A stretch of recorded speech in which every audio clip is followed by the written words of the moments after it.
Hi everyone, আসসালামু আলাইকুম। Welcome back to Tania Nowrin blog. সবাই কেমন আছেন? আজকে নতুন আরেকটি পর্ব নিয়ে হাজির হয়ে গিয়েছি, আর সেটি হচ্ছে সবচেয়ে বেশি স্বাদের দেশি মুরগি রান্নার রেসিপি। নর্মালি কিন্তু আমরা মুরগির মাংস সবাই কম বেশি রান্না করে থাকি, কিন্তু আজকের রেসিপিতে আমি কিছু টিপস অ্যান্ড ট্রিক্স শেয়ার করব, যেটা ফলো করলে আপনাদের মুরগির মাংস সবচেয়ে বেশি টেস্ট হবে। প্রথমে এখানে আমি 1 কেজি দেশি মুরগির মাংস নিয়েছি, আর এই মাংসগুলোকে খুব ভালোভাবে পরিষ্কার পানি দিয়ে ধুয়ে নিয়েছি। এখানে আমি স্কিন ফেলে দিয়েছি, আপনারা চাইলে স্কিন সহ রান্না করতে পারেন। এখানে আজকে আমি দেশি মুরগি দিয়ে রান্নাটা করব, তবে আপনারা চাইলে এখানে সোনালী মুরগি দিয়েও রান্নাটা করতে পারবেন, সেম প্রসেস ফলো করে। তো প্রথমে এখানে আমি অ্যাড করছি 2 টেবিল চামচ আদা রসুন বাটা, দেন অ্যাড করছি 1 টেবিল চামচ হলুদের গুঁড়া আর 1 টেবিল চামচ মরিচের গুঁড়া। মরিচের পরিমাণ আপনারা আপনাদের স্বাদ মতো দেওয়ার চেষ্টা করবেন। দেন অ্যাড করছি 1 চা চামচ ধনিয়ার গুঁড়া আর 1 চা চামচ জিরার গুঁড়া।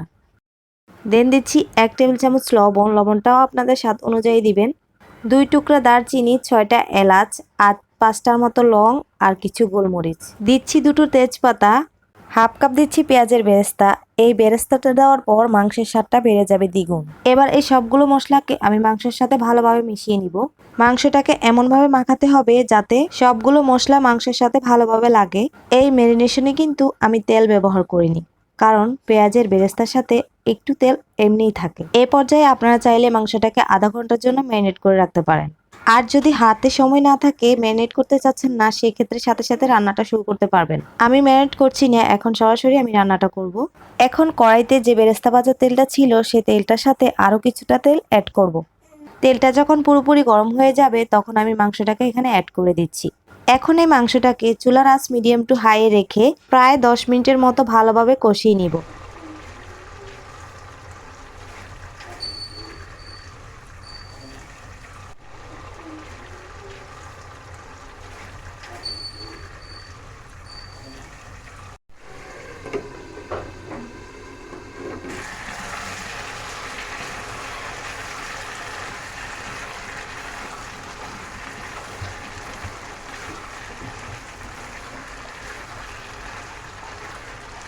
মাংসটাকে ভালোভাবে কষানো হয়ে গেছে। এখন মাংসটাকে সিদ্ধ করে নেওয়ার জন্য কিছুটা পানি অ্যাড করব। এখানে আপনারা আপনাদের প্রয়োজন অনুযায়ী পানি অ্যাড করবেন, অর্থাৎ মাংসটা প্রপারলি কুক হওয়ার জন্য যতটুকু পানি লাগবে ঠিক সেই পরিমাণ পানিটা দেওয়ার চেষ্টা করবেন। এবার সামান্য নেড়েচেড়ে ঢাকনা দিয়ে ঢেকে দিব এবং চুলার আঁচটাকে কমিয়ে দিব।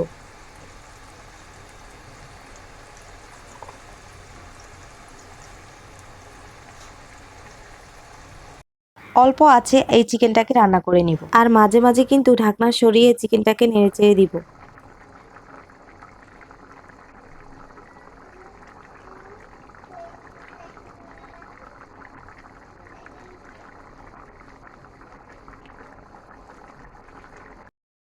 চিকেনটাকে প্রায় 20 মিনিটের মতো রান্না করে নেওয়ার পর এই পর্যায়ে দিয়ে দিচ্ছি কিছু কাঁচামরিচ।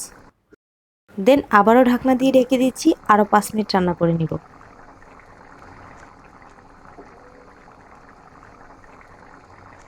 দেন অ্যাড করছি 1 চা চামচ গরম মশলার গুঁড়া।